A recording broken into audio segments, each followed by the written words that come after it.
سامعین بادمکین السلام علیکم ورحمۃ اللہ وبرکاتہ۔ اس سے پہلے مسلسل 2 ہفتے حضرت خالد ابن ولید رضی اللہ تعالیٰ عنہ کی ذات صفات کے اوپر روشنی ڈالی گئی۔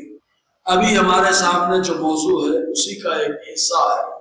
حضرت خالد ابن ولید رضی اللہ تعالیٰ عنہ کی زندگی کا ایک حصہ کہ حضرت خالد ابن ولید اور ان کے جنگی کارنامے۔ جنگ میں عام طور سے آدمی ایک دوسرے کو قتل کرتا ہے، خون کرتا ہے، ایک دوسرے کو پریشان کرتا ہے، لیکن حضرت خالد بن ولید رضی اللہ تعالیٰ عنہ کون سا ایسا طریقہ اپناتے تھے کہ اللہ تبارک و تعالیٰ انہیں غلبہ بھی عطا فرماتا تھا اور ساتھ ہی ساتھ غیروں کے اوپر آپ کا روب و دبدبا بھی قائم ہو جاتا تھا، اور اس کے ساتھ اللہ تعالیٰ کی صداقت کی سربلندی بھی فرما دیتا تھا۔ تو آئیے انہی باتوں پر روشنی ڈالتے ہیں۔ آئیے اس سے پہلے آقا نامدار مدینے کے تاجدار دونوں عالم کے مالک و مختار حبیب پروردگار کی بارگاہ میں جھوم کر ہدیہ درود و سلام پیش کریں، پڑھے بآواز بلند صلی اللہ علیہ وسلم صلاۃ و سلام علیک یا سیدی یا رسول اللہ صلی اللہ علیہ وسلم۔ معزز سامعین کرام، حضرت خالد بن ولید رضی اللہ تعالیٰ عنہ کی زندگی اللہ تبارک و تعالیٰ نے اسلام کے لیے رحمت کی زندگی اور مسلمانوں کے لیے سربلندی کی زندگی اور اسلام کے کلمے کی بلندی کا ذریعہ حضرت خالد بن ولید رضی اللہ تعالیٰ عنہ کی زندگی کو اللہ تعالیٰ نے بنایا۔ کئی جنگیں آپ نے لڑی، جنگ یمامہ، جنگ بزاخہ وغیرہ، ان کے تعلق سے اس سے پہلے گفتگو رہی۔ ابھی ایک بڑی اہم جنگ، اس جنگ میں حضرت خالد بن ولید نے اپنی جنگی صلاحیتوں کا بھی مظاہرہ فرمایا اور اپنے داعیانہ کردار کو بھی پیش فرمایا اور اپنے صبر و تحمل کو بھی پیش فرمایا۔ یعنی غرض کی اس جنگ پر غور کریں گے آپ تو حضرت خالد بن ولید رضی اللہ تعالی عنہ کی گوناگون خوبیاں نظر آئیں گی، اور اس جنگ کا نام ہے جنگ یرموک۔ جنگ یرموک کے اندر حضرت خالد بن ولید رضی اللہ تعالیٰ عنہ کی بڑی خوبیاں نظر آتی ہیں، کیونکہ آپ جنگ ہی کر رہے تھے کہ حضرت عمر نے آپ کی معزولی کا حکم دے دیا، آپ کو معزول کر دیا، لیکن آپ تتر بتر نہیں ہوئے اور ناراض بھی نہیں ہوئے۔ جنگ ہی کے دوران جرجہ نے جب آپ سے پوچھا تھا اسلام کیا ہے، تو آپ نے اس کو ایسا سمجھایا کہ وہ آپ کا اور اسلام کا دیوانہ ہو گیا تھا۔ بہت ساری خوبیاں اس جنگ کے اندر حضرت خالد بن ولید رضی اللہ تعالیٰ عنہ کی نظر آتی ہیں۔ آئیے اسی کے تعلق سے کچھ گفتگو کی جائے۔ پہلے جنگ یرموک، یہ یرموک ہے کیا، کون سی جگہ ہے، اس کا جغرافیائی نقشہ کیسے ہمارے سامنے آتا ہے؟ تو یرموک ایک وادی کا نام ہے، جو وادی نہر یرموک، دریائے یرموک کے کنارے واقع ہے۔ ایک وادی ہے اور یہ وادی دریائے یرموک کے کنارے واقع ہے، اور ایک علاقہ بڑا مشہور و معروف تھا، اس علاقے کو دروس کہا جاتا ہے۔ اس دروس علاقے کے بہت قریب علاقہ تھا، اور یہ بہت بڑی وادی تھی۔ مشرق میں ایک مقام ہے البقوصہ، وہاں تک یہ حصہ مشرق میں چلا جاتا ہے، اور مغرب میں دریائے اردن، جس کا تذکرہ حدیث کی کتابوں میں اس انداز سے ملتا ہے کہ جب یاجوج ماجوج ظاہر ہوں گے تو دریائے اردن پہ آئیں گے تو پورا پانی اس کا پی جائے گا۔ حالانکہ دریائے اردن بہت لمبا، بہت چوڑا ہے، تو دریائے یہ وادی یرموک اتنی زیادہ بڑی ہے کہ مشرق میں مقام وقوصہ تک پہنچتا ہے معاملہ، اور مغرب میں دریائے اردن تک پہنچتا ہے، اور یہ وادی بڑی گہری وادی ہے، اور اس کے چاروں طرف اونچے اونچے بڑے بڑے پہاڑ ہیں، اور حضرت خالد بن ولید رضی اللہ تعالیٰ نے بس انہی پہاڑوں کو اور اس کی جغرافیائی نقشے کو استعمال کر کے جنگ میں فتح حاصل کرنی چاہیے، اور اللہ تبارک و تعالیٰ نے اسی کا فائدہ حضرت خالد ابن ولید کو عطا فرمایا کہ 2.5 لاکھ کے مقابل 40,000 کو اللہ نے فتح سے ہمکنار فرمایا۔ کہاں 2.5 لاکھ اور کہاں 40,000، اور اللہ تبارک و تعالیٰ نے حضرت خالد ابن ولید رضی اللہ تعالیٰ عنہ کو اس جنگ میں فتح سے ہمکنار فرمایا۔ اب آئے ذرا دیکھیں یہ جنگ کب ہوئی، سال کون سا تھا؟ جنگ جو ہوئی اس سلسلے میں دو روایتیں ملتی ہیں. کچھ لوگوں نے کہا سن ہجری 13 میں واقع ہوئی اور کچھ لوگوں نے کہا سن ہجری 15 میں. لیکن جن لوگوں نے سن ہجری 15 کہا تو ان پر کلام ہوگا، اس لیے کہ اسی جنگ کے موقع پر آتے ابوبکر صدیق وصال فرما گئے، اور وہ تو آقا علیہ السلام کے وصال کے 2.5 سال کے بعد تقریباً وصال ہوا، تو 15 ہجری کیسے؟ لیکن روایتیں تو مل رہی ہیں.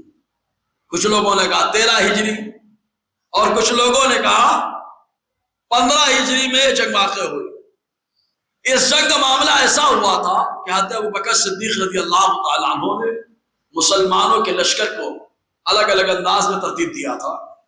ایک لشکر حضرت ابو عبیدہ رضی اللہ تعالیٰ عنہ کے حوالے کر دیا، ایک لشکر فاتح مصر حضرت عمرو بن عاص رضی اللہ تعالیٰ عنہ کے حوالے کر دیا تھا، اور ایک لشکر حضرت ابو سفیان رضی اللہ تعالیٰ عنہ کے شہزادے حضرت امیر معاویہ رضی اللہ تعالیٰ عنہ کے بڑے بھائی حضرت یزید کے حوالے کر دیا تھا.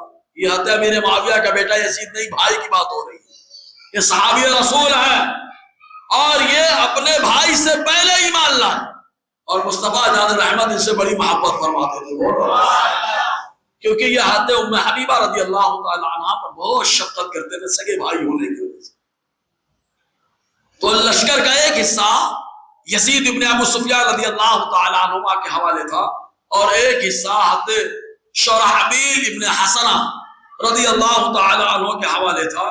لیکن جب رومیوں کو خبر لگی کہ حضرت خالد ابن ولید رضی اللہ تعالیٰ عنہ ایک لشکر لے کر کے ملک شام کی طرف روانہ ہے، تو ان لوگوں نے عام اعلان کرا دیا اور مختلف مقامات کے تمام رومی بازنطینی جمع ہو گئے، اور ان کے بڑے بڑے سرداران، بڑے بڑے راہب، پادری، قسیس سب جمع ہو گئے، اور جمع ہو کر کے یہ لوگ تقریباً 2,40,000 کے قریب ان کی تعداد پہنچ گئی، اور یہ مسلمانوں کو پیچھے ڈھکیلنے کے لیے رواں ہو گئے.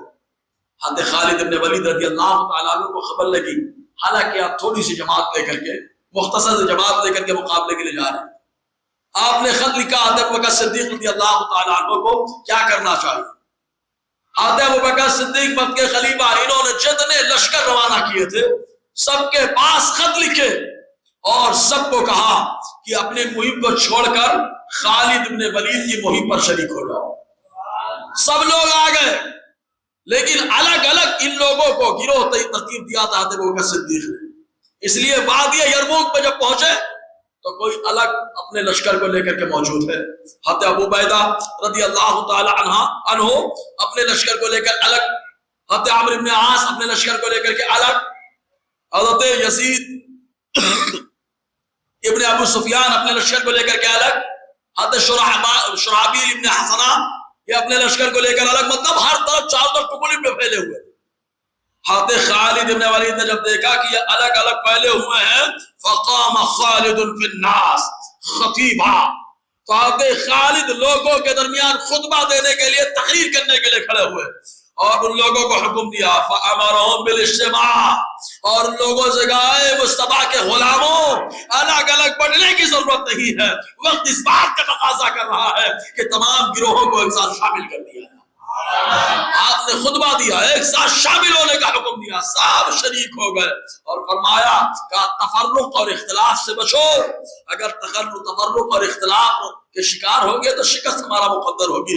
اس کے بعد فاجتمع الناس وتصافوا مع عدوهم، حضرت خالد کا یہ جملہ تھا کہ سارے صحابہ جو جنگ میں آئے ہوئے تھے اپنی قیادت کو چھوڑ کر حضرت خالد بن ولید کی قیادت کو مان لیا تھا.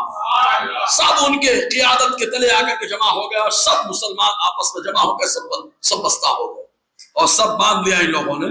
پھر حضرت خالد بن ولید نے جب دیکھا منظر یہ ہے کہ مسلمان ایک ہو گئے، الحمدللہ ایک ساتھ جمع ہو گئے، پھر حضرت خالد کھڑے ہوئے خطبہ دینے. بتاؤ 40,000 کا مجمع ہے، بغیر مائک کے خطبہ ہو، یہاں 2-2 3-3 لے کر کے ٹینشن میں رہتے ہیں. 40,000 کا مجمع، اور ہمارے دور کا نہیں کہ مبالغہ آ رہی، 4,000 رہتے تو 40 بتاتے، 4 رہتے تو 40 بتاتے، اور 40 رہتے تو 4 لاکھ بتاتے. یہ وہ دور نہیں ہے، یہ صحابہ کرام کا دور حقیقت کے اعتراف کرنے کا دور. ان کو معلوم ہے مبالغہ کرنا یہ زمانے جاہلیت کا کام ہے، خلا بازی کرنا یہ سب زمانے جاہلیت کا کام ہے، اٹھاؤ پٹک کرنا سب زمانے جاہلیت کا کام ہے. یہاں تو خالی اب اسلام کا کام ہوگا، اور اسلام کا کام یہ ہے اگرچہ ہم مختصر ہیں اجتماعی شکل میں اٹھیں گے اللہ تعالی ہمیں غلبہ عطا فرمائے. اور ان لوگوں نے بارہا اس کا مشاہدہ کیا تھا کہ ایک چھوٹی سی جماعت اللہ نے اس کو بڑی جماعت پہ غلبہ عطا فرمایا.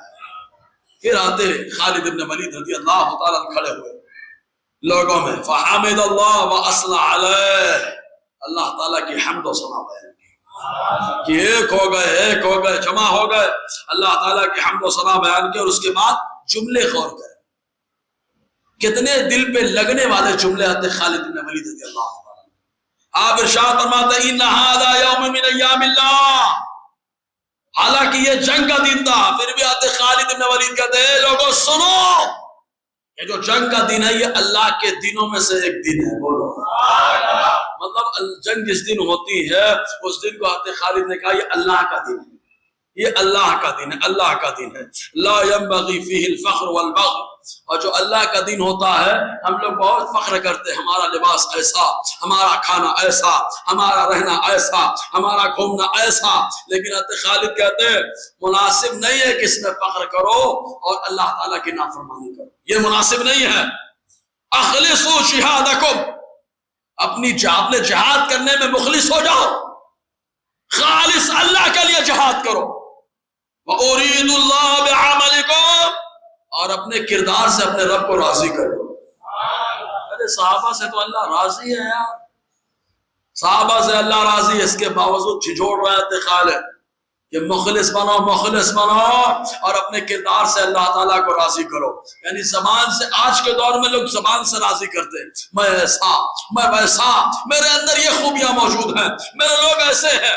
آج زبان سے آدمی خوش کر رہا ہے اپنے آپ کو اور اللہ تعالیٰ کی بارگاہ میں مقبول ہونے کے چکر میں لگا. لیکن آتے خالد نے کہا نا، زبان سے تو ہر کوئی مقبول بن جاتا ہے، کمال یہ کہ اپنے کردار سے اپنے رب کو راضی کر لو. اور صحابہ کرام سے اللہ راضی ہوا بھی، ایسا راضی ہوا کہ قیامت تک ہر کوئی پڑھ رہا ہے رضی اللہ عنہ ورضوا عنہ، یہ مصطفیٰ کے ساتھی ہیں، ان سے اللہ ہمیشہ کے لیے راضی ہو چکا ہے. ہاں ناراض جو ہے وہ کھٹ میں لو، اپنے آپ پہ افسوس کرے، اللہ ہمیشہ کے لیے راضی ہو چکا اور یہ اللہ سے راضی ہے. جی اس کے بعد پھر کہا وَإِنَّ هَذَا يَوْمٌ لَهُ مَا بَعْدَهُ، اے لوگوں اس دن کی اہمیت سمجھو، یہ دن اپنے بعد آنے والے دنوں کے لیے فیصلہ کن ہے. کیسے فیصلہ کن ہے؟ اگر ہم لوگوں نے ان کو کھدیڑ دیا تو رومی یہ وادی یرموک سے نکلے گا اور پیچھے جاتا رہے گا، اور اگر ان لوگوں نے ہم لوگوں کو پیچھے کر دیا تو سنو لا نفلح بعدها ابدا، تو ہم کبھی کامیاب نہیں ہو سکتے ہیں. آج یہ جنگ فیصلہ کن جنگ ہے، جو پیچھے ہٹے گا وہ پیچھے جائے گا اور جو آگے بڑھے گا وہ آگے جائے گا. حضرت خالد بن ولید رضی اللہ تعالیٰ کے جملے ہیں، مسلمانوں میں جوش پیدا ہوا، میدان میں اترے، اللہ نے ہمیشہ کے لیے مسلمانوں کو غلبہ عطا فرما دیا ہے، مسلمان غالب ہوا. یہ آج یاد رکھو، خطیب کا کردار بڑا اہم ہوتا ہے. آپ دیکھنا پہلے جب جنگ ہوتی تھی تو جنگ میں خطیب مقرر ہوتا تھا. اس جنگ میں بھی ایک خطیب مقرر ہوا ہے، ایسا خطیب مقرر ہوا ہے رافضیوں کو ہضم نہیں ہوگا. ایسا خطیب مقرر ہوا کہ رافضیوں کو ہضم نہیں ہوگا. بولے کون تھا؟ ہم نے کہا مصطفیٰ کے سسر لگیں گے. کہا کون تھا؟ ہم نے کہا میرے معاویہ کے والد لگیں گے. کہا کون تھا؟ ہم نے کہا ام حبیبہ کے والد لگیں گے. کہا کون تھا؟ کہا جنگ فتح مکہ کے موقع پہ ایمان لائے، مصطفیٰ نے سارے گناہوں کو معاف کر دیا تھا. بولو نام تو بتاؤ. ہم نے کہا انہیں کو ابو سفیان کہا جاتا ہے. بولو ابو سفیان رضی اللہ تعالیٰ عنہ جنگ یرموک میں مسلمانوں کے خطیب مقرر ہوئے. ان کا کام خالی یہ تھا کہ لوگوں کو ابھارو، لوگوں کو بتاؤ. تو خطیب ابھارتا ہے. جب پہلے جنگ ہوتی تو کیا کرتے تھے معلوم؟ پہلے کسی کو نہیں مارنے، وہ خطیب کہاں ہے، وہ جوش دلانے والا، جذبہ دلانے والا کہاں ہے، اس کو مارو. اگر وہ مر گیا تو آدھی جنگ ہم نے جیتی. حالات حاضرہ کو دیکھو، اگر ہم نے اس کو دبا دیا آدھی جنگ ہم نے جیت لی. اسی لیے سپاہی اور لشکری اس کو اپنے بیچ میں رکھتے تھے. کیوں؟ تاکہ وہ محفوظ رہے اور ہمارا جذبہ سلامت رہے. بولو سمجھے خطیب پہلا. تو حضرت خالد ابن ولید رضی اللہ تعالیٰ عنہ نے سمجھایا. اب تعداد کس کی کتنی بنی؟ کفار کی تعداد، رومیوں کی تعداد کیا رہی، مسلمانوں کی تعداد کیا؟ تو البدایہ والنہایہ کے اندر کیا ہے سنو. فَتَكَامَلَ جَيْشُ الرُّومِ 40 و100 أَلْف. رومیوں کے لشکر کی تعداد اس وقت 2,40,000. کتنی؟ دو سے بولو نا. کتنی؟ 2,40,000. اس میں بھی یہ لوگ کیا کرتے تھے معلوم؟ رومی لوگ آپس میں ایک دوسرے کو زنجیر اور لوہے سے باندھ لیتے تھے تاکہ کوئی چھوڑ کے بھاگنے نہ. تو ان 2,40,000 لوگوں میں 80,000 لوگوں نے اپنے آپ کو لوہے سے اور زنجیروں سے باندھ لیا تھا تاکہ ایک ساتھ جنگ کرے اور کوئی پیچھے کو کھدیڑنے نہ پائے. 80,000 لوگ ایسے تھے. وَثَمَانُونَ أَلْفَ فَارِسٍ. اور 80,000 گھوڑ سوار تھے. گھوڑے پہ کتنے تھے؟ 80,000 گھوڑے پہ اور 80,000 چین بند آئے تھے. ہاں، پابند سلاسل زنجیروں سے جکڑے ہوئے آپس میں اپنے آپ کو لائے تھے تاکہ کوئی کو کھدیڑ نہ پائے. آہینی دیوار بن کر کے آئے تھے. آ گئے 80,000 یہ، اور گھوڑے پہ سوار 80,000 آئے اور 80,000 پیدل تھے. 80 2,40,000 پہنچے. مسلمانوں کا معاملہ کیا؟ فَتَكَامَلَ جَيْشُ الصَّحَابَةِ 36 أَلْفًا إِلَى 40 أَلْفًا. اور مسلمانوں کے لشکر کی تعداد 36,000 سے لے کر کے 40,000 تھی. بولو 40,000. دیکھو جوڑو جا کر، یہ ڈبل ہی نہیں، کئی گنا ڈبل ہو گئے. کئی گنا ڈبل ہو گئی. ہم لوگ ہوتے تو ہمت آ جاتے ہیں تھوڑے سے کیا کریں گے. ارے کروڑوں میں رہنا پھر بھی ڈرا بیٹھا.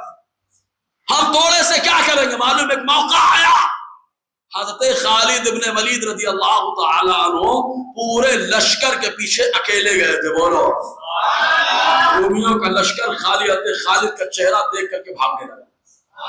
پہاڑی پہ ان لوگوں نے، رومیوں نے گھیر لیا تھا حضرت خالد کو. ہم لوگ ہوتے بولے ہم اکیلے کیا کر سکتے ہیں. ہم نے کہا اکیلا رہتا ہے خالد جیسا جذبہ تو اللہ فتح عطا فرما دیتا ہے.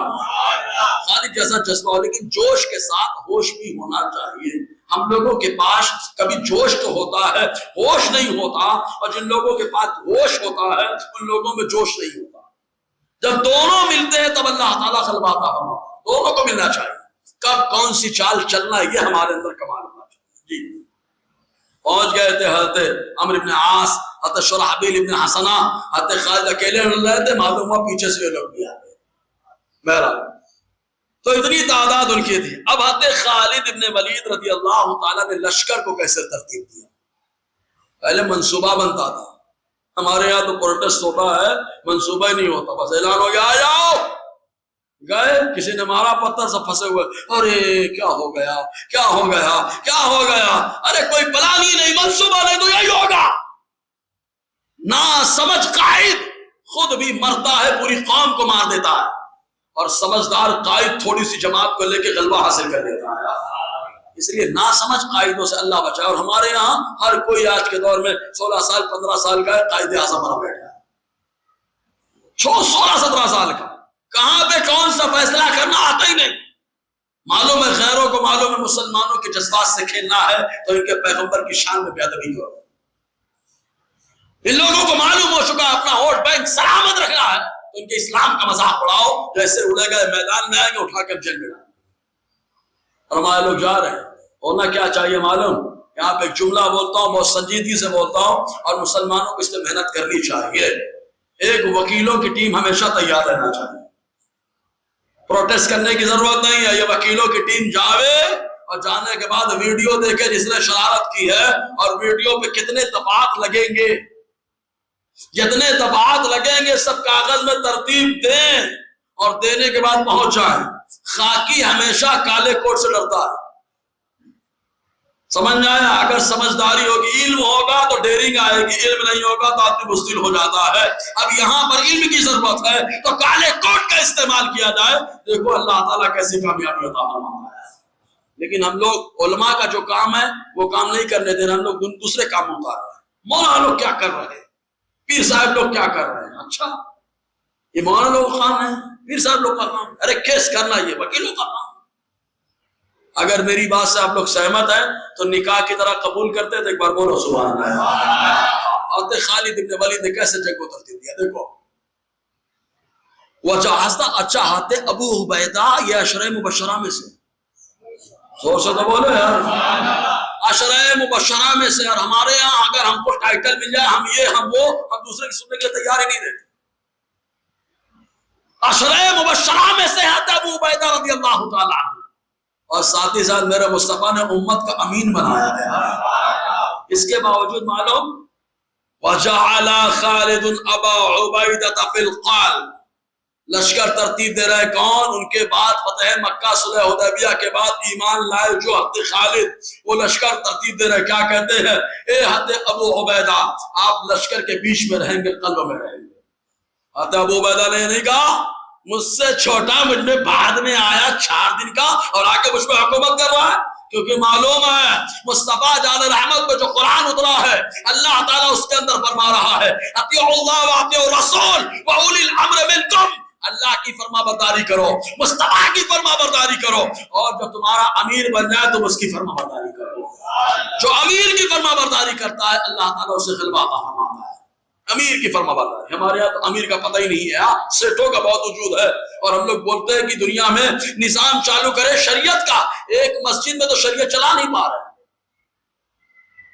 ایک مسجد میں شرعی قانون نہیں چلا پاتے، چلانے جائے تو مولانا خود ہی چل پڑیں گے، چلانے گئے تو مؤذن صاحب خود ہی چل پڑیں گے۔ ایک مسجد میں شریعت کا قانون نہیں چلا پا رہے، سوچ رہے کہ پوری دنیا میں شریعت کا قانون چلائے، اس سے غور کرنے کی ضرورت ہے۔ مسجد میں چل نہیں رہی شریعت ہماری، وہاں طبیعت ایسا نہیں مولانا ایسا نہیں مولانا ایسا، اور مولانا بھی جی حضور جی حضور جی حضور۔ ارے جو عالم بن گیا من تفقہ للہ فقد کفاہ اللہ، جو اللہ کے لیے عالم بنتا ہے اللہ اس کی روزی کے لیے کافی ہو جاتا ہے۔ دنیا کے لیے آدمی عالم بن رہا ہے جی، تو حضرت خالد ابن ولید نے خالی کہہ دیا حضرت ابو عبیدہ سے آپ بیچ میں رہیں گے، قلب میں رہیں گے، بزرگ ہیں آپ کے چاروں طرف لشکر رہے گا، بولو نا۔ حضرت خالد نے ان کو گرایا بھی نہیں کہ میں امیر ہوں تو نیچے آ، نہ محور میں رہیں گے، مرکز میں رہیں گے۔ مرکز میں حضرت ابو عبیدہ کو مقرر کیا، اور جنگ ہوتی ہے تو ایک داہنا حصہ ہوتا ہے اس کو بولتے ہیں میمنہ، ایک بایاں حصہ ہوتا ہے اس کو بولتے ہیں میسرہ۔ وعلی المیمنہ عمرو بن عاص، اور اب میمنہ یعنی داہنے طرف جو لشکر کا حصہ ہوتا ہے وہاں پہ حضرت عمرو بن عاص کو مقرر فرمایا ہے۔ حضرت عمرو بن عاص کوئی معمولی نہیں ہے، انہی کو حضرت عمر نے مصر کو بھیجا تھا، بولو، جنہوں نے مصر میں اسلامی جھنڈا لہرایا اسی ذات کا نام عمرو بن عاص ہے۔ یہ حضرت عمرو بن عاص رضی اللہ عنہ کے سامنے تو معاملہ آیا تھا کہ مصر میں لڑکی کی بلی دو تو پانی چڑھے گا، یہ ہمارے یہاں کا پرمپرا کا معاملہ ہے، اگر نہیں بلی دیں گے تو پانی نہیں آئے گا۔ حضرت عمرو بن عاص نے کہا پانی آئے نہ آئے لیکن بلی نہیں دی جائے گی۔ اسلام لوگوں کی زندگی بچانے کی ضمانت دیتا ہے، ان کو قربان کرنے کا حکم نہیں دیتا۔ تو آپ نے جب فرمایا تو لوگوں نے کہا تو پانی گھٹ جائے گا، آپ نے کہا کیسے گھٹے گا، میں میرے امیر کے پاس خط لکھتا ہوں، میں مصطفیٰ کے خلیفہ کے پاس خط لکھتا ہوں۔ حضرت عمر کے پاس خط پہنچا، حضرت عمر نے خط لکھا اور بھیجا، حضرت عمرو بن عاص سے کہا یہ خط جو ہے دریائے نیل کو دے دینا۔ دریائے نیل کون سے مدرسے پڑھنے گیا؟ جامع ازہر میں، کہ ہمارے ملک میں جامع ازہر ہے چلو پڑھ کے آتے ہیں، جامع ازہر میں پڑھنے گئے، وہ خط حضرت عمرو بن عاص نے دریائے نیل میں ڈالنے سے پہلے کھولا، اس میں کیا لکھا ہے؟ اے دریائے نیل اگر تو اپنی طرف سے بہتا ہے تو مت بہ، لیکن اللہ کی طرف سے بہتا ہے تو بہنا شروع ہو جا۔ خط ڈالا گیا، اللہ نے پانی کو خوب پیدا فرمایا۔ وہ عمرو بن عاص رضی اللہ تعالیٰ جنگ یرموک میں موجود ہے اور داہنی طرف کا لشکر ان کے کنٹرول میں ہے۔ اب ان کے ساتھ سپورٹ کرنے کے لیے ایک اور امیر کو رکھا، ان کا نام ہے شرحبیل ابن حسنہ۔ شام کی فتوحات میں ان کا بڑا اہم کردار رہا۔ حضرت خالد ابن ولید رضی اللہ تعالیٰ عنہ کے کچھ جو ہے نا مخصوص سپاہی تھے جو ہمیشہ ان کے ساتھ اٹھنا بیٹھنا، اور ہمیشہ جنگوں میں شامل رہنا، اور جہاں ان کا چہرہ رومی دیکھتے پیچھے بھاگنا شروع ہو جاتے۔ ان میں سے ایک ذات حضرت شرحبیل ابن حسنہ کی تھی، بولو یہ حضرت شرحبیل ابن حسنہ۔ ہمارے یہاں ناول بھی نہیں پڑھتے، کم سے کم ناول یہ پڑھ لیتے ہیں سب، صحیح ہے نا؟ پہلے تو لوگ ناول کے نام پہ پڑھ ہی لیتے تھے، تو صاحب تو وہ بھی نہیں پڑھتے ہیں۔ واٹس ایپ یونیورسٹی کے سب مناظر بنے بیٹھے رہتے، واٹس ایپ یونیورسٹی کے سب کچھ رہتے لوگ جی۔ وعلی المیسرہ یزید ابن ابی سفیان، اور اپنے بائیں جانب حضرت یزید ابن ابو سفیان رضی اللہ تعالیٰ کو مقرر کیا۔ وَأَمَّرَ عَلَى كُلِّ قَرْدُوس أَمِيرًا، اور ہر 1000 گھوڑ سواروں پر ایک امیر کو مقرر کیا، اور ایک امیر مقرر کرنے کے بعد کہ آگے والا جو لشکر جائے گا جس کو مقدمہ اور تلیہ کہا جاتا ہے، وہاں کون ہوگا؟ کہا قباس ابن اشیم ہوں گے، اور کہا پیچھے والے پہ کہا عبداللہ ابن مسعود ہوں گے۔ حضرت عبداللہ ابن مسعود کو مقرر کیا، کہا یہاں پر کوئی اگر دبنے لگے تو فیصلہ کون کرے گا کہ تم غلط کر رہے ہو؟ کیونکہ کبھی کبھی جنگ کے دوران آپس سے بحث ہو جاتی ہے، کوئی بولتا ہے آگے بڑھو، کوئی بولتا ہے پیچھے ہٹو، تو بات جو ہے نا بگڑ جاتی ہے۔ تو کہا وہاں پہ فیصلہ کون کرے گا؟ تو کہتے بالقاضی یومئذ ابو الدرداء، اس وقت قاضی اور فیصلہ کن بات حضرت ابو درداء کی بات ہوگی۔ حضرت خالد سب کو مقرر کر رہا ہے، یہ ہوں گے، یہ ہوں گے، اور کہا فیصلہ جب آپس میں اختلاف ہو جائے تو فیصلہ کون کرے گا؟ حضرت ابو درداء رضی اللہ عنہ کرے۔ یہ وہی ابو درداء ہے کہ جب یہ شہید ہوئے تو ان کی زوجہ ام درداء رضی اللہ تعالی عنہ ان سے کتنی محبت کرتی رہی۔ حضرت امیر معاویہ نے پیغام دیا، اے ام درداء میں تم سے نکاح کرنا چاہتا ہوں۔ حضرت ام درداء نے کہا، اے اسلام کے بادشاہ، اے اسلام کے جو ہے شہنشاہ، ہم آپ سے شادی نہیں کریں گے۔ حضرت امیر معاویہ نے کہا کیوں، وجہ کیا ہے؟ تو آپ نے فرمایا میں چاہتی ہوں کہ میرا شوہر جو ابو درداء ہے وہ شہید ہو چکا ہے، اور جب محشر میں آئے تو میں اس کے ساتھ رہوں اور مجھے ایک شہید کی بیوہ سے پکارا جائے۔ کیا جذبہ تھا یار حضرت ام درداء رضی اللہ تعالی عنہ کا۔ تو حضرت ابو درداء قاضی مقرر کیے، بولے اب ان لوگوں کو جوش کون دلائے گا؟ واقعات، لڑائیوں کے واقعات کون بتائے گا، کون جوش دلائے گا؟ کہا وقاسهم الذي يعظهم ويحثهم على القتال، اور ان کو جنگ کے واقعات بتانے والا اور ان کو ابھارنے والا کون ہوگا؟ تو حضرت خالد نے کہا ابو سفیان ابن حرب ہوں گے۔ بولو حضرت ابو سفیان رضی اللہ تعالیٰ عنہ کو مقرر کیا، اور کہا یہ تو بات ہو گئی، لیکن یہ ابھاریں گے اس دوران جنگ کرتے کرتے مسلمانوں کا طریقہ تھا قرآن کی تلاوت کرتے۔ جنگ امام بتائی گئی بات کہ جنگ امامہ کے موقع پر قرآ کو حکم دیا گیا قرآن پڑھو۔ تو جب قرآ کو ٹارگٹ کیا گیا تو حضرت خالد نے کہا قرآن تو پڑھ رہے ہو، ادھر بھی سامنے والے بھی اپنے اعتبار سے پڑھ رہے ہیں کچھ بھی، تو اب مقابلہ کرنا ہے تو فرق کرنے کے لیے نعرہ لگانا پڑے گا، یا محمد یا رسول اللہ۔ یہ تو بتایا تھا جی۔ وقاریہم الذی یدور علی الناس فیقرؤ سورۃ الانفال وآیات الجہاد، اور کہا لوگوں پر گھوم گھوم کر قرآن کی تلاوت جو کرے گا، سورہ انفال کی تلاوت کرے گا، جہاد کی آیتوں کی تلاوت کرے گا، وہ ساتھ مقداد ابن اسود کی ساتھ ہوگی۔ یہ صحابی بھی بڑے غضب کے صحابی، بڑے جنگجو صحابی تھے، لشکر کو اس انداز میں ترتیب دیا۔ بتاؤ اتنا ترتیب دینے، ہمارے یہاں تو 10 لوگوں کو ترتیب دینے میں قیامت آ جائے، وہ بولتا میری گھوڑی آگے، میری گھوڑی آگے، میری گھوڑی آگے، اسی میں پریشان رہتا۔ لیکن بڑے بڑے صحابہ حضرت خالد ابن ولید کی قیادت کے نیچے جمع ہیں، اور جو حضرت خالد کہہ رہے ہیں سب ماننے کے لیے تیار ہیں۔ کیوں؟ کہ ان کا مقصد لوگوں کو راضی نہیں کرنا تھا، لوگوں کے درمیان مشہور ہونا نہیں تھا، ان کا مقصد خالی اللہ اس کے رسول کو راضی کرنا تھا۔ جب بندہ اللہ اس کے رسول کو راضی کرتا ہے تو اللہ تعالیٰ لنگڑے مچھر سے بھی اس کی مدد فرما دیتا ہے۔ بولو یہ اللہ تبارک و تعالیٰ کی شان ہے جی۔ عورتیں بھی تھی ساتھ میں، عورتوں کو بھی لے کے جایا جاتا تھا۔ ان کا مقصد کیا ہوتا تھا؟ جو زخمی ہو جائے ان کو لایا جائے تو ان کے زخم کا علاج کیا جائے، مرہم پٹی کی جائے، اور ان کا مقصد پانی پلانا ہوتا تھا۔ ان کا مقصد کیا؟ بیمار کی تیمارداری ہوتا تھا۔ لیکن جنگ یرموک کے موقع پر ان سے کیا کہا گیا معلوم؟ وَسَاقَ خَالِدٌ إِلَى اللِّسَامِ وَرَاءِ الْجَيْشِ وَمَعَهُنَّ عَدَدٌ مِّنَ السُّيُوفِ۔ حضرت خالد ابن ولید رضی اللہ عنہ مردوں کو ترتیب دینے کے بعد عورتوں میں تشریف لے گئے، اور بہت ساری عورتوں کو اپنے ہاتھوں سے تلوار عطا فرمایا، عورتوں کو تلوار دیا، اور تلوار دینے کے بعد ان سے فرمایا من رأیتموہن مولیا فاقتلوہن، اگر تم دیکھنا کہ کوئی مسلمان پیٹ پیچھ کے پھیر کر کے بھاگ رہا ہے تو رعایت مت کرنا، اسی تلوار سے اس کی گردن کاٹ دو۔ اگر کوئی مسلمان بھاگتا ہو، کوئی بھی پیٹ دکھا کر کے بھاگے پیچھے سے، تو اسی تلوار سے اس کو ذبح کر دینا۔ ذرا سوچو انداز کتنا زبردست ہے، ادھر بھی ہے، پیٹ دکھا کر بھاگو تو مارے جاؤ، آگے جاؤ تو دو باتیں ہیں، اگر مارے جاؤ تو شہید ہو جاؤ، اور اگر کامیاب ہو جاؤ تو غازی بن جاؤ۔ آج حاجی تو ہر کوئی بن رہا ہے، غازی کون بنے گا بھائی؟ مولوی صاحب ہو چاہے کون سے صاحب ہو، اور ہم دوسرے کے اوپر ٹانگ کسنا، جملے کسنا بند کریں، ہم کیا ہیں ہم یہ دیکھیں بس۔ جس دن مسلمان اپنے کو دیکھنے لگا کہ میں کیا کر رہا ہوں، اس دن مسلمان ترقی کرنا شروع کر دے۔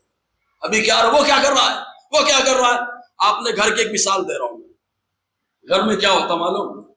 گھر میں جب تک سارے بھائی مل کر کے کام کرتے ہیں تب تک سب ترقی کرتے ہیں، اور جیسے ہی شادی ہوتی ہے تو سب کھینچا تانی کرنے لگے۔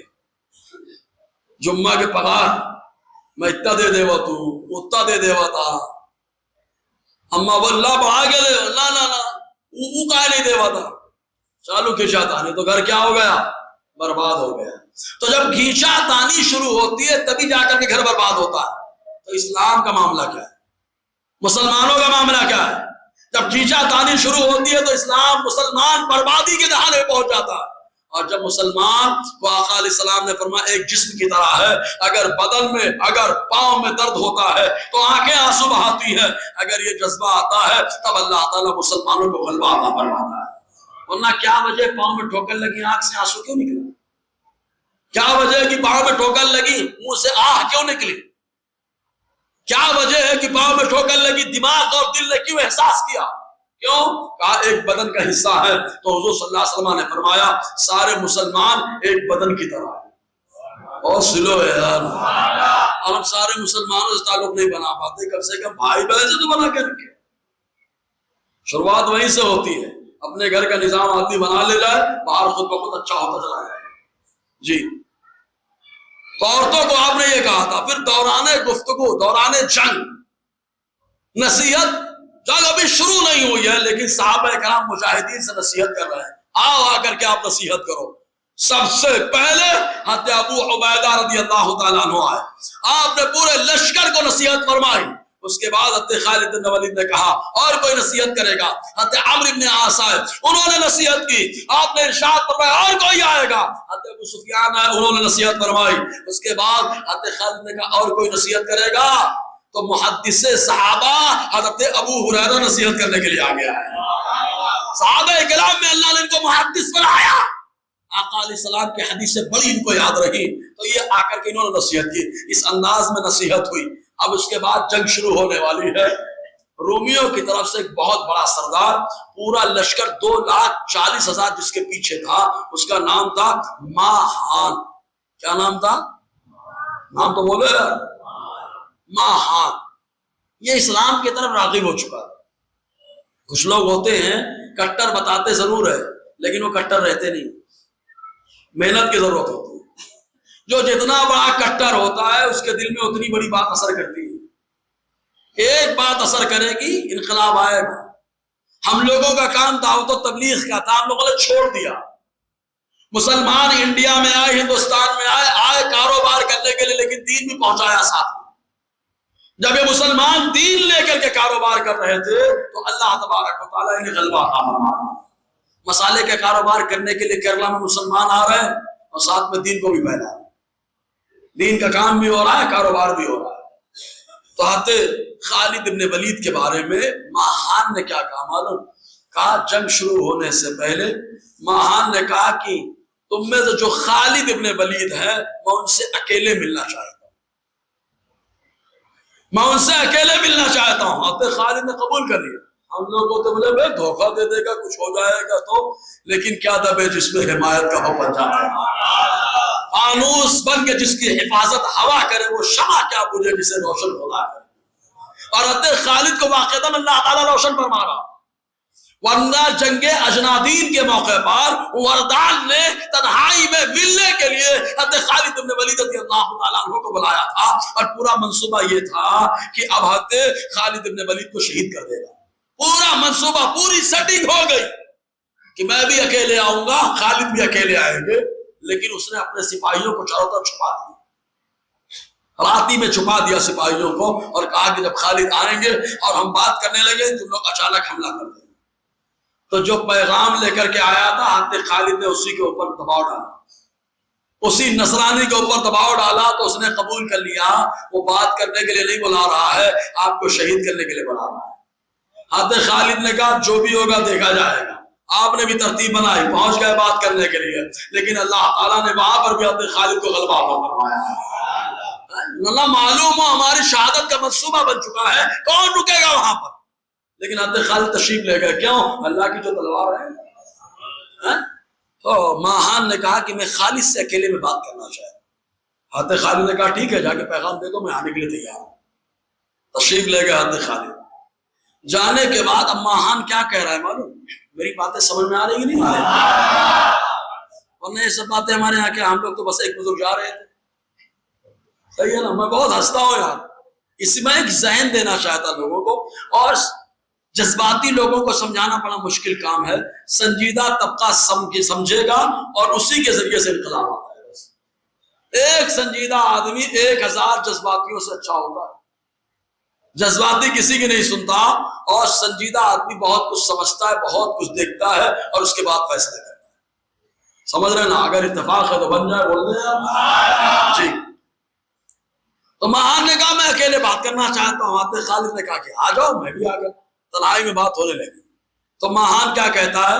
انا قد علمنا ان ما اخرجکم من بلادکم الجوع والجوع، ہمیں معلوم ہے کہ آپ اپنے ملک سے ہمارے ملک شام میں کیوں آئے ہو۔ مشقت ہے وہاں پر، کھانے پینے کا انتظام نہیں، پریشانی کا معاملہ ہے، اس لیے آئے ہو۔ اگر ایسا معاملہ ہے تو سنو، ہلمو، آؤ ہمارے پاس، ہم تم میں سے ہر فرد کو 10 دینار دیں گے، ایک جوڑا کپڑا دیں گے، راشن دے دیں گے، لے کر کے چلے جاؤ، اور جب سائل پورا ہو جائے پھر آنا ہمارے پاس۔ پھر جتنے لوگ آئیں گے ہر آدمی کو ہم 10 دینار، ایک جوڑا کپڑا اور راشن دے دیں گے۔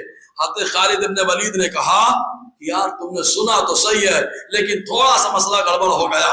سنو، انہم لم یخرجنا من بلادنا ما ذکرتا، تم نے جو بتایا ہے اس بات نے ہم کو نہیں بھیجا یہاں پر۔ ارے کیا تم کو نہیں معلوم ہے ان قوم نشب الدماء، ہم لوگ ایسی قوم ہیں کہ ہم لوگ کھانا نہیں کھاتے ہیں، پانی نہیں پیتے ہیں، لیکن جو اللہ اس کے رسول کا دشمن ہوتا ہے اس کا خون پی کر کے اللہ ہمیں زندگی عطا فرماتا ہے۔ آپ نے ارشاد فرمایا خون پینے والی قوم ہے۔ جب یہ کہا اور اس کے بعد کہا وَإِنَّهُ بَلَغَنَا أَنَّهُ لَا طَمَعَ أَطْيَبُ مِن دَمِ الرُّومِ وَجِئْنَا لِذَلِكَ، اور ہم کو خبر ملی، حضرت خالد کہتے ہیں کہ رومیوں کا خون بڑا اچھا ہوتا ہے، رومیوں کا خون بڑا اچھا ہوتا ہے، اسی لیے ہم لوگ یہاں پر آئے ہیں۔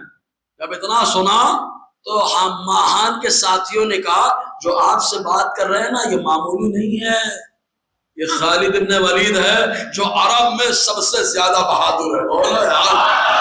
حضرت خالد کی بہادری کے چرچے چل رہے تھے، لوگوں نے دیکھا نہیں تھا، آج سوشل میڈیا پہ چرچا چلتا ہے، یہ وہ ہے یہ وہ ہے۔ وہاں کون سا سوشل میڈیا تھا؟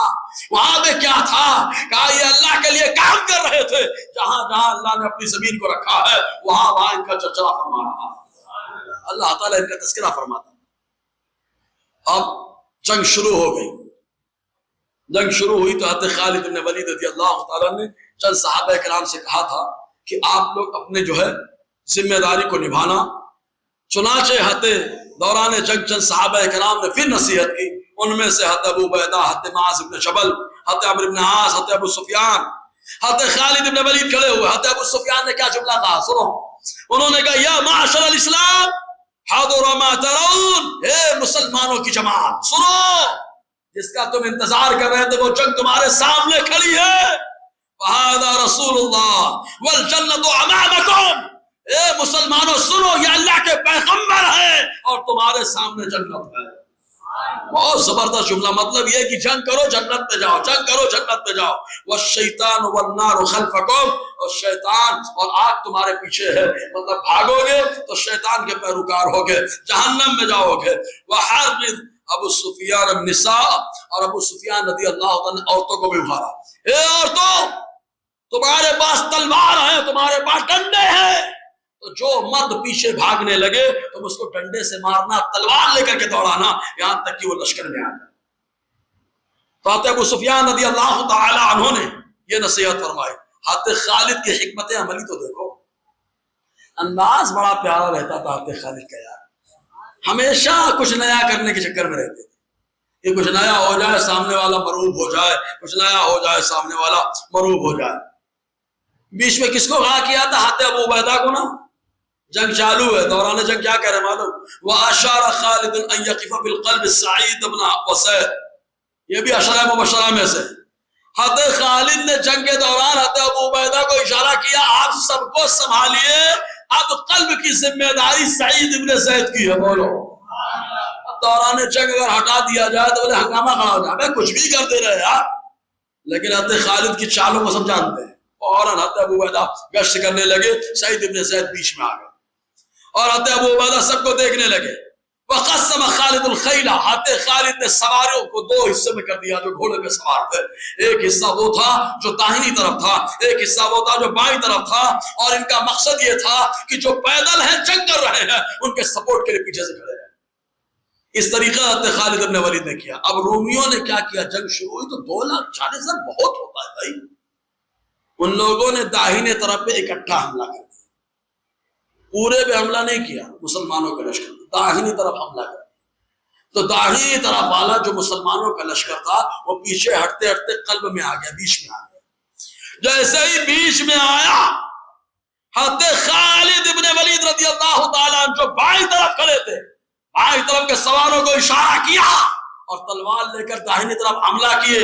تو رومی جو بڑی تعداد میں حملہ کیے تھے، حضرت خالد نے حملہ کیا، 6,000 رومیوں کو قتل کر کے ان کو کھدڑ بھگایا.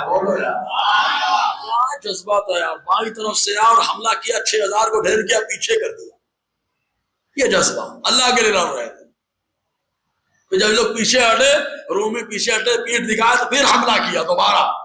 بولے نا حضرت خالد کا طریقہ کیا ہوتا تھا جنگ کرنے کا؟ اگر کوئی شکست مان کے بھاگنے لگا تو چھوڑتے نہیں تھے تاکہ دوبارہ اٹھنے نہ پائے، وہیں پہ دبا دیتے تھے اس کو.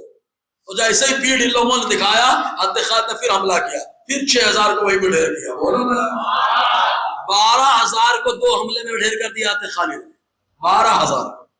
12,000 لوگ مارے گئے. وما وصل الیہ حتی انفض جمعهم، جہاں حضرت خالد پہنچ جاتے اس علاقے کو پیچھے کر کے آتے، وہاں پہنچ جاتے، پیچھے لوگ ہو جاتے. حضرت خالد بن ولید رضی اللہ تعالیٰ کا حملہ اتنا مضبوط ہوتا تھا. اب جنگ چل رہی، کتنے شباب پہ جنگ ہے. اسی دوران حضرت ابو بکر صدیق رضی اللہ تعالیٰ مدینے میں وصال فرمایا. اور حضرت ابو بکر صدیق کا وصال فرمانا کوئی معمولی بات نہیں ہے. پورا نظام آپ نے سنبھال رکھا تھا، پورا سسٹم سنبھال رکھا تھا، سارے فتنوں کو کچل دیا تھا حضرت ابو بکر صدیق رضی اللہ تعالیٰ. لیکن آپ کا وصال ہوا، خلیفہ حضرت عمر مقرر ہوئے. حضرت عمر ممبر پر کھڑے ہوئے اور ممبر پہ کھڑے ہو کر کے لوگوں سے کہا، اے لوگوں، مجھے معلوم ہے تم لوگ خالد ابن ولید سے محبت کرتے ہو، حالانکہ حضرت خالد حضرت عمر ایک ہی قبیلے کے ہیں. بولو، قبیلہ بنو مخزوم سے دونوں کا تعلق ہے اور زمانے جاہلیت میں دوستی کا معاملہ بھی تھا. تو کہا تم لوگ مجھے معلوم ہے خالد ابن ولید سے محبت کرتے ہو، لیکن لوگوں سنو، میں نے ایک خط لکھا ہے شام میں جو لشکر ہے، اس خط کے اندر یہ مضمون ہے کہ حضرت ابو بکر وصال فرما چکے ہیں اور میں نے خالد کو ہٹا کر کے ابو عبیدہ کو جنگ اور لشکر کا اور سپاہیوں کا قائد اور سالار مقرر کر دیا. لوگوں میں ایک بے چینی ہو گئی. تو آپ نے تقریر کی، وہاں پہ سب خاموش ہو گئے.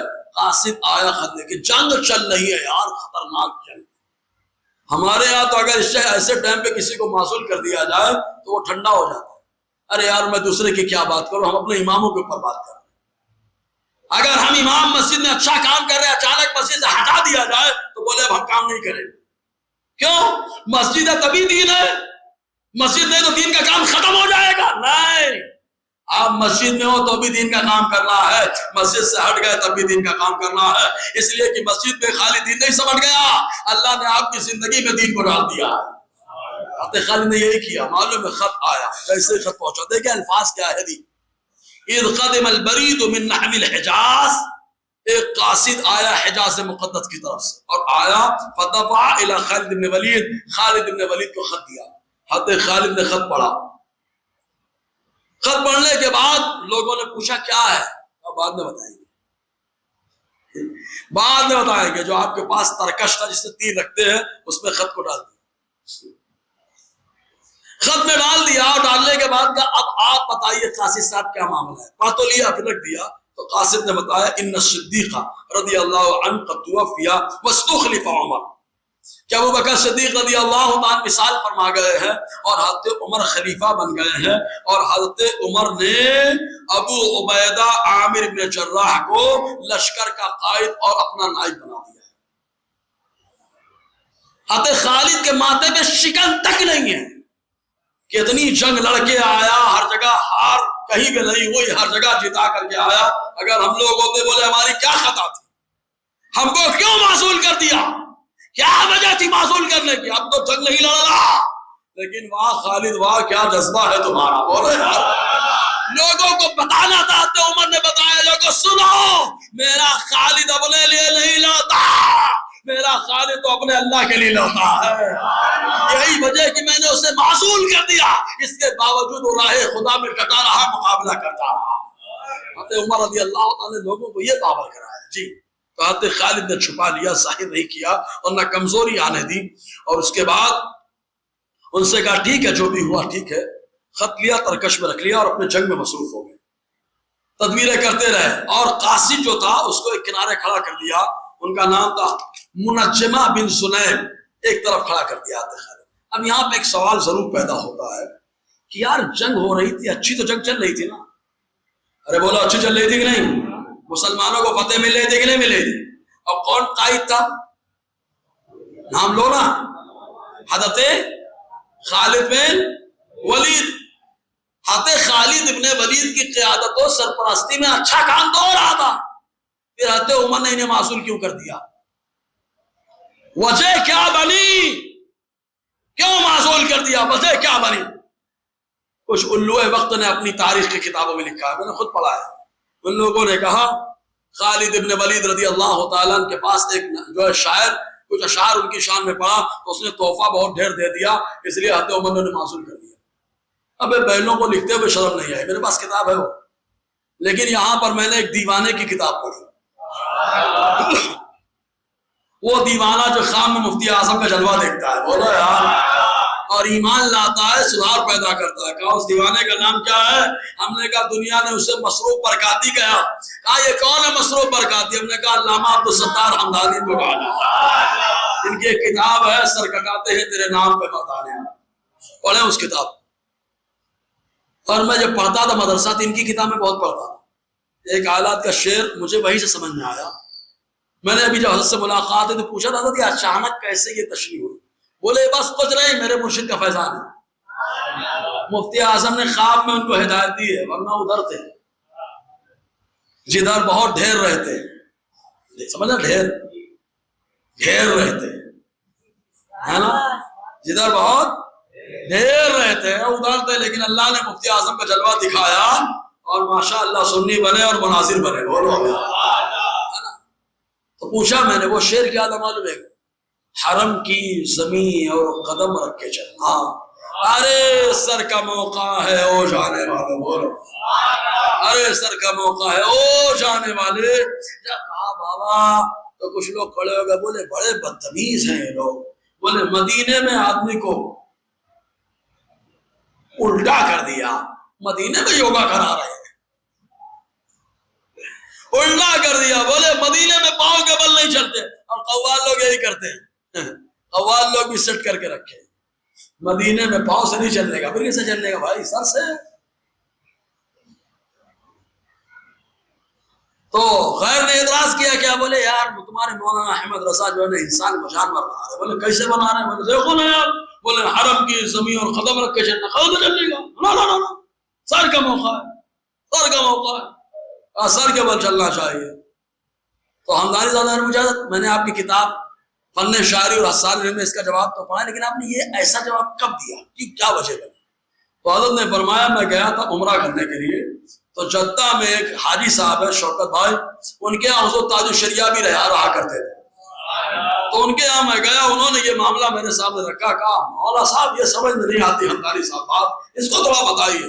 میں سمجھاتا رہا نہیں سمجھے، اچانک کلک ہوا، اس میں اعلیٰ حضرت نے ایک جملہ فرمایا، کیا او جانے والے، کہا او جانے والے سے میں سمجھ میں آ گیا، میرے مدینہ جانے والے سے بات نہیں ہو رہی، مدینے سے آنے والے سے بات ہو رہی، اے مدینے سے جانے والے، او جانے والے۔ کہا یہاں سے کلک ہوا، کیا میں نے پوچھا کیسے؟ کہا اس طریقے سے کہ یہ شعر ہم لوگ ادب میں لیتے ہیں، یہ شعر ادب کا ہے ہی نہیں، یہ شعر ادب کا ہے ہی نہیں، یہ شعر فنا کا ہے، فنا یعنی رسول پہ فنا ہونے کا، فنا پھر رسول کا شعر ہے۔ کیا مطلب؟ کہا دیکھو ایک اردو محاورہ ہے، کہتے آئے پاؤں رکھ کے جا رہے ہو، پاؤں رکھ کے جا رہے ہو مطلب آئے پاؤں رکھ کے واپس، مطلب جھٹکے واپس چلے جا رہے ہو۔ آپ فرماتے ہیں کہ اعلیٰ نے کہا پاؤں رکھ کے جا رہے ہو، یہ سر کا موقع ہے، مطلب یہ مصطفیٰ کا در ہے، یہاں پاؤں رکھ کے نہیں جاتے، یہاں سر دے دیتے ہیں، مطلب یہاں پہ موت حاصل کرتے ہیں، اور جو مدینے میں موت حاصل کرتا ہے مصطفیٰ قیامت کے دن خود اس کی شفاعت کروانے والے ہیں۔ کیا مطلب ہے؟ اب دیکھو شعر، کہا حرم کی زمین اور قدم رکھ کے چلنا، یعنی حرم کی زمین اور قدم رکھ کے انڈیا یار، قدم رکھ کے واپس، حرم کی زمین اور قدم رکھ کے چلنا، ارے سر کا موقع ہے او جانے والے، بولو سمجھ میں آیا شعر؟ اگر آیا تو ایک بار اور بولو یار۔ اب سوچو جب اعلیٰ حضرت کے لوگ شعر نہیں سمجھ پا رہے ہیں تو عمر فاروق کا فیصلہ کیسے سمجھیں گے؟ تیور جو عمر کا ہے وہی تیور اللہ نے اعلیٰ حضرت کو عطا فرمایا ہے۔ ادھر شیطان دیکھ کے ڈرے، دیو دیکھ کے ڈرے، ادھر نام رضا سے دیو چلے، ہے نا؟ تو کیسے بولے، کیسے معزول کر دیا؟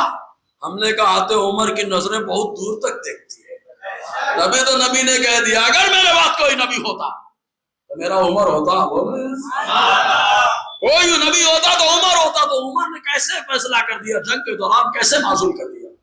تو علامہ عبدالستار حمدانی نے اپنی کتاب کے اندر اس کی 10 وجہ لکھی۔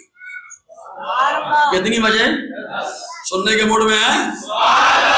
نہیں پورا ہوگا اگلے ہفتہ پہ چلے گا۔ مزہ آ رہا کہ نہیں آتے خالد کے بارے میں؟ جن کو مزہ آ رہا ہے ان کو آ رہا، نہیں آپ کو مزہ آ رہا مجھے تو آ رہا، اور میں اپنے مزے کے لیے بیان کرتا ہوں۔ سمجھ میں آیا میں کس کے مزے کے لیے بیان کرتا؟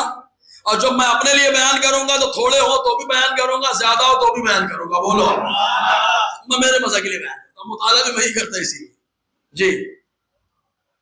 تو 10 وجہ ذکر کی ہیں۔ ایک وجہ، پہلی وجہ علامہ عبدالستار حمدانی کتاب مردان عرب میرے پاس رکھی ہوئی ہے، صفحات 388 سے لے کر کے 398 تک، مطلب 10 صفحے میں خالی یہ لکھا ہے کہ حضرت عمر نے حضرت خالد کو معزول کیوں کیا۔ کتنے صفحے میں؟ 10 صفحے میں، اور 10 وجہ لکھی۔ پہلی وجہ سے حضرت عمر کے نزدیک حضرت خالد بڑے اہم رہے، بڑے اہم رہے۔ حضرت عمر یہ چاہتے تھے کہ خالد کو ضائع نہ کیا جائے۔ کیوں؟ کہا اس لیے کہ جنگ اجنادین کے موقع پر وردان نے تنہائی میں بلایا تھا بات کرنے کے لیے، تو چونکہ لشکر کے قائد تھے ان کو جانا پڑا۔ اگر قائد نہیں ہوتا تو کوئی دوسرا جاتا، جو قائد ہوتا وہ جاتا، تو حضرت خالد جذباتی پہنچ جاتے۔ تو حضرت عمر نے بتایا اے لوگوں سنو، میں خالد کی بڑی قدر کرتا، ان کو یوں ہی ضائع نہیں کرنا چاہتا، اس لیے میں نے ان کو معزول کر کے ایک سپاہی بنا کر بتا دیا کہ اگر سردار ہوتے تو تنہائی میں بھی جانا پڑتا، سپاہی ہے تو سپورٹ میں لوگ کھڑے ہوں گے، اب جب بھی کوئی بات کرے گا تو خالد سے نہیں ابو عبیدہ سے بات کرے گا، بولو اب ابو عبیدہ اکیلے جائیں گے بات کرنے کے لیے، خالد نہیں جائیں گے، اور جب جائیں گے نہیں تو خطرہ بھی کم ہو جائے گا، بولو اچھا یہ خیر خواہی ہے کہ بدخواہی ہے؟ زور سے بولو نا یار۔ تو لوگوں نے بدخواہی پہ محمول کر دیا۔ ایک وجہ ہے نا، دوسری وجہ بول کر بیان ختم کر دوں گا، اگلے ہفتہ پھر اس پر ہے، ٹھیک ہے؟